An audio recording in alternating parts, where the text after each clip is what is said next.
Gaslighting.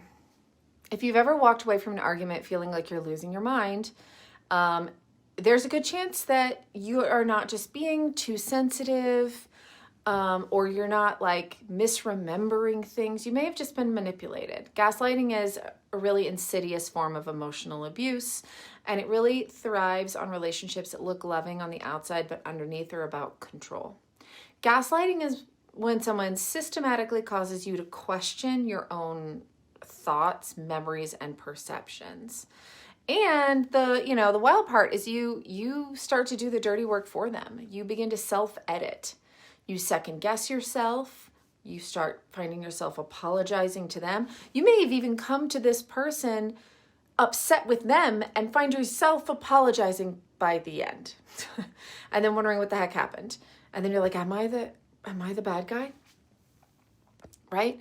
And it's not because you've been, because you're weak, but you've been psychologically trained to doubt your own reality. So some red flags to look for. First is memory manipulation. If your partner is always like, that's not how it happened, you're remembering it wrong, stop and take note. Is this just an occasional thing or is this a pattern? Right? Because that is the kind of distortion that can be very confusing for the victim. Deflecting blame is a big one. Gaslighters really don't like to take accountability, if ever. Somehow everything becomes someone else's fault. Even their own outbursts, their own bad behavior. I wouldn't yell if you didn't push my buttons. Does this sound familiar? Then there's emotional invalidation. If you hear things like you're overreacting, you're too sensitive, that sort of thing. They're just dismissing your feelings, but not just dismissing your feelings. They're training you to believe that your emotions are the problem.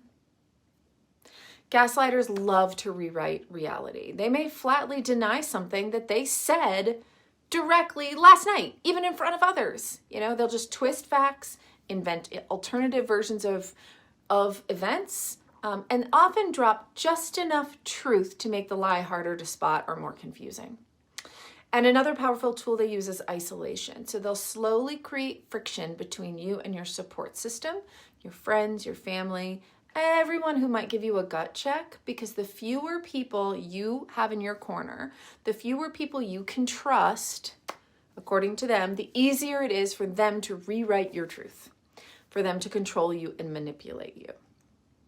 Right? They probably don't want you talking to a therapist or your partner, and they will start to point out all the things that are wrong with that person, and they'll tell you that person is manipulating you because that is their way of isolating you from anyone who may be onto them, right? So that is a big red flag to look out for. All of this erodes your self-esteem in the end. Over time, your internal compass, the one that says like, this doesn't feel right, it gets weaker and quieter until it's gone. You stop being able to trust yourself. You don't even know what's real. You don't know what you think or believe anymore, because when you do have a feeling, it gets invalidated. They tell you you're misremembering or you're wrong and you're the problem, and you get to then believe that. So now you can't trust your own instincts because they're wrong, right? You can't even trust your own memories. And so now it just completely erodes your sense of self, right? Until it's practically gone. And then that's when they have the ultimate control. And gaslighting is not just bad communication habits. I want to be really clear about that. It is emotional abuse. The longer you stay in it, the more it chips away at your sense of self. If any of this sounds familiar, please, please, please don't isolate, don't shrink. Reach out to other people you trust.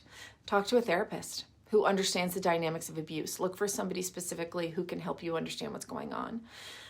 Reach out to your family, even if you feel like you've disconnected from them. Reach out to people you feel like have always been emotionally stable in your life, in your past, and reach out to them and ask them what they think is going on. Talk to them. Reach out to your community. Do not let that person isolate you. Okay? Because the truth is, your instincts in reality are not broken. Your instincts are not flawed, and you are not crazy. You are also not the problem. Always the problem. You're always the problem. okay? It just doesn't work that way. You just need to heal from someone who has made you question yourself to the point where you don't know who you are anymore.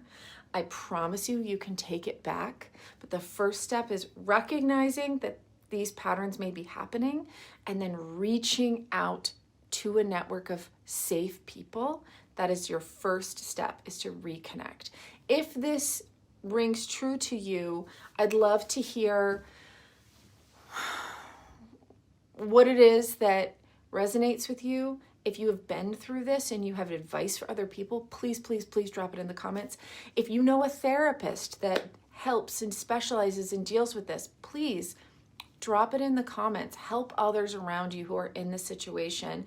I would love to hear from you. There are some really wonderful accounts on social media of people who help you with narcissistic abuse, and there's some great books on it. So if you are recognizing any of these things and these feel like patterns that exist in one of your relationships, please, please, please start paying attention to that instinct. Give it some validation. You deserve that. And reach out to people. Don't allow yourself to be isolated. Reconnect with people you may have disconnected from, and they will help you reconnect with your sense of self.